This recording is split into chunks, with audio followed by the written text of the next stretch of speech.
in which actually he talks about, fascinatingly, in context of today's world, about the rise of a financial industrial oligarchy of a world scale, and says that capitalism is on its last legs, and this World War I is going to lead to civil wars in these countries. So World War I will unleash class struggles in these countries. And in particular, will unleash class struggles where?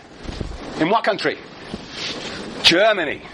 So when Lenin gets off the train at the Finland station, he has in mind what? He has in mind that a revolution in Russia will do what, Neil? Brilliant! You would have been a great player there. That's his side. Yes, indeed, that it will be the trigger for revolutions elsewhere. That the Russian Revolution will be a trigger for revolutions in Europe. And then what would happen? Those revolutions, those socialist parties that would gain control in those societies will then do what? Would bring aid and help to Russia to help them push the forces of production forward. That was the theory. That was the theory adopted by the Bolsheviks. That the revolution in Russia would be a trigger for world revolution. Domino effect. But what happened? No revolution. No evolution. And so then the problem was what to do. That's where Trotsky and Stalin had different views. Trotsky said we're going to continue to try and foment revolution. Stalin says let's build communism in one country as best we can. But that was the problem. It completely floored them. They were so convinced, the Bolsheviks, I think genuinely so convinced, that in fact socialism was on the agenda, was round the corner in Europe. And they were so wrong. Catastrophically wrong. Jason doesn't agree. No? I mean, judging by all the different signs, there were revolutionary movements in all sorts of countries, and for various different reasons more successful. Well, you could say, yes, there were revolutionary movements after World War I. There were. And, we will talk about Italy later on in this semester. But I think, my conclusion, that we can argue about this, and this is where historians come in, I would argue that in fact, and others too, that there were revolutionary movements, but not of a scale that would actually threaten capitalism. That capitalism once again absorbed the class struggle. And that is why we're going to read Antonio Gramsci, because Antonio Gramsci will precisely have a theory about why there was no revolution in the West. You have to wait for that one. Yes, Lars. How can you explain that, on the one hand, you say that we need communism in all countries, and then at the same time you say that different countries are in different stages? Then you can't. Well, yes and no. I mean, the theory here is that somehow, and I think you're right, there is a paradox here. There's uneven development of capitalism, and so how can one simultaneously be socialism all over the world? But the idea is a domino effect. That socialism will spread, is what Trotsky called permanent revolution. That revolution will move from country to country to country. Still have countries. And Russia would then benefit from socialism in other countries. There would be fraternal aid. I see how it works out, who knows? But I think that's the idea of permanent revolution, that revolution in one country will trigger revolutions elsewhere. It's not worked out. We haven't seen it. Far from it. And that's why Gramsci is such an important figure. Yeah. I saw somebody else's hand.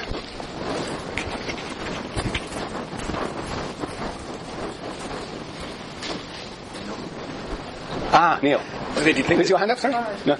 Yeah, good. Neil. Do you think they underestimated the nationalism of the other countries I thought that the revolution really soon that once war started, and afterwards that would kind of go away and people would instead pick up the banner of the country instead? Right. No, I think the nationalism was consistently underestimated by certainly Marx and Engels.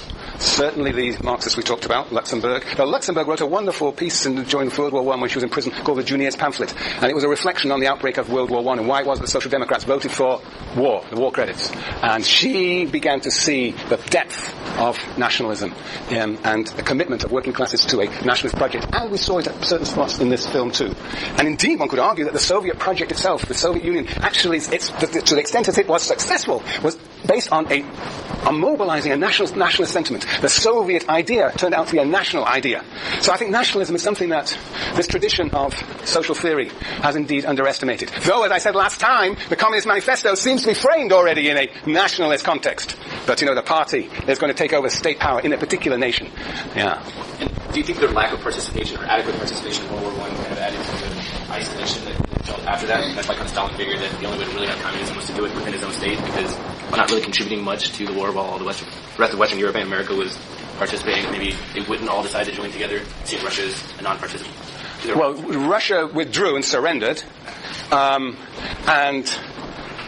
I'm not quite clear what you're saying. Well, I mean, it kind of, I guess, ends up becoming a pattern then with Stalin later in World War II. The fact that you have the Allies, 90% of the fighting, all that Russia seems to have done is just hold its own little front in its borders. And its lack of kind of, joint operations with everyone else kind of isolated it. Yeah, but it was isolated much more importantly because it was a anti-capitalist regime.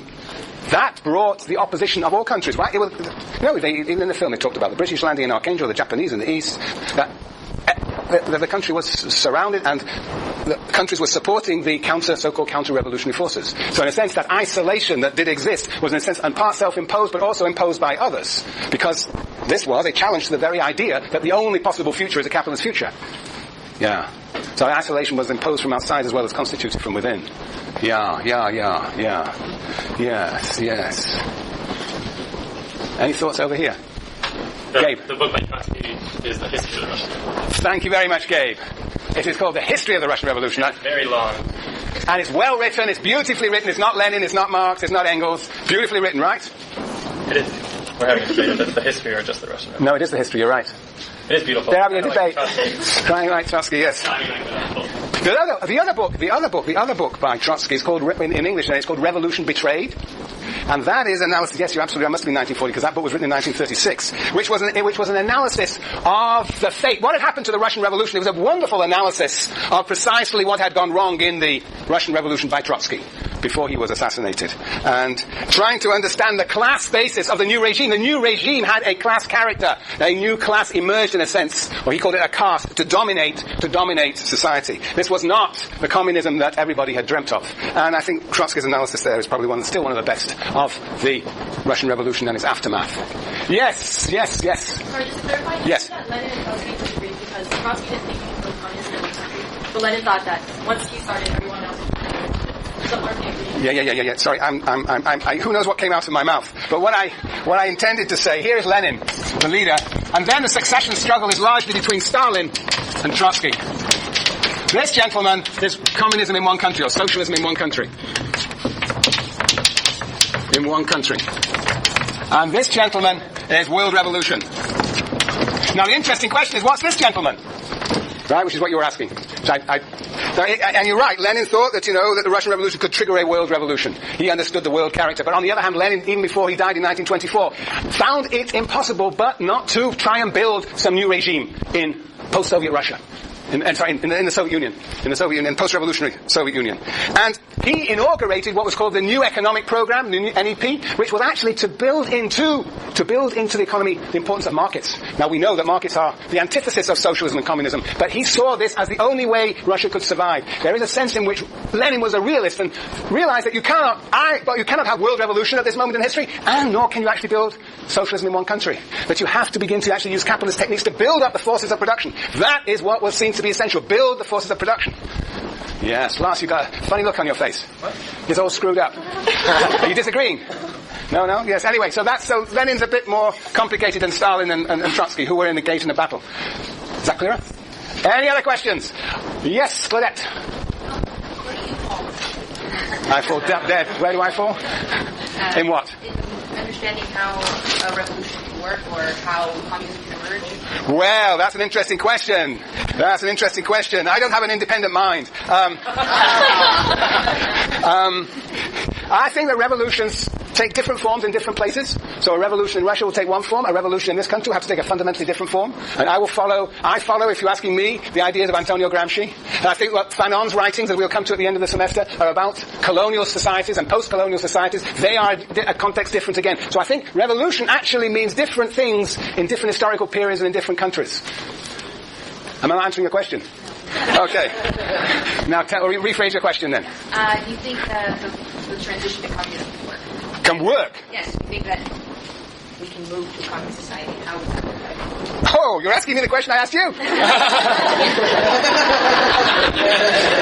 Under examination. Well, it's 5 o'clock. Yes. No, that's fair enough. I have to fair's fair. I don't know what the answer to that question is. But I am committed to the idea of a possibility of a society that exists post-capitalism. Now how that will look, I don't know. And of course I am committed to the idea that it would have socialist characteristics. So what does that mean in a period that we live today, which is a non-revolutionary period, which cannot imagine anything beyond capitalism? It means that we have to, in my view, look for instances of institutions, configurations of configurations of ways of producing things that are of non-capitalist character. Therefore, one might look, for example, at the possibility of cooperatives, to examine cooperatives and see to what extent cooperatives can provide the foundations of an alternative society. Or to go and look for experiments in democracy and sort of democratic, the way that Lenin talks about, we will see dictatorship of the proletariat, which is actually a radical democracy. Where are there experiments in radical democracy? We might go to third world countries. We might go to Brazil, where they have all sorts of interesting participatory budgeting systems, in which people participate in defining what the municipal budget is. They collectively organize themselves. In other countries outside the United States, there are many places where people have much bigger, broader imagination of what indeed is possible. So many of the examples are either in the history of this country or in other countries. But that's where I go, to keep alive the idea of an alternative. That is why I organize the course the way I do. That is how I will read Durkheim. That is how I will read Weber. And that is how I will read Foucault. To see in the sociological imagination the possibility of alternatives to the existing world we live in. That is how I see it. So, whether we call it communism or socialism, I am agnostic at this point. Even I am victim to the sort of the pathos of the era. But we have to keep alive the imagination of alternatives. And that, I believe, is at least part of our role as sociologists. And with that note, you can take off the weekend in the realm of freedom. We've got something there. Presentation. Oh, very good.